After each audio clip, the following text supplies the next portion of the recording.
Pinakamalaking military exercises sa pagitan ng Pilipinas at Estados Unidos, opisyal nang nagbukas. Higit 16,000 na mga sundalong Pilipino at Amerikano makikibahagi sa balikatan exercises ngayong taon. Si Patrick De Jesus sa Sentro ng Balita Live.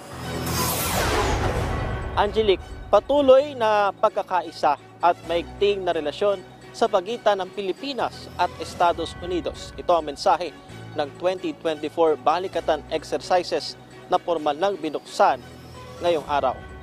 Pinangunahan ni AFP Chief of Staff General Romeo Browner Jr.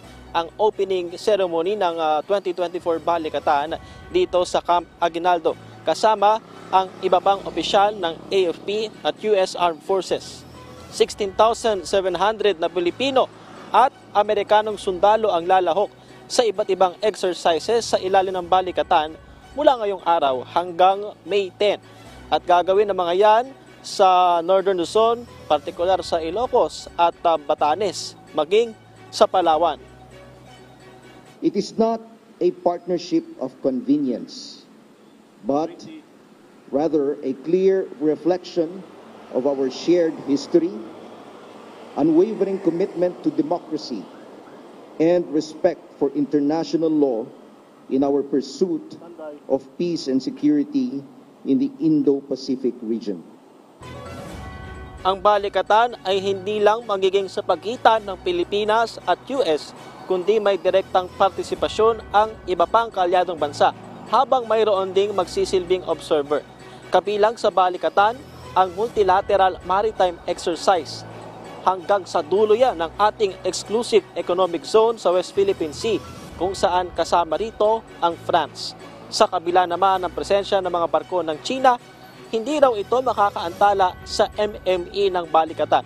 Ilan sa isasagawa sa group sail ay communication exercise, cross-deck landing, division tactics, freedom of navigation at maritime search and rescue.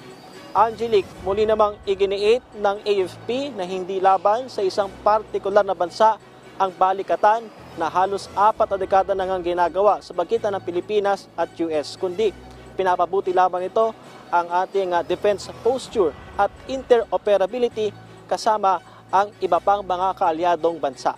Angelique.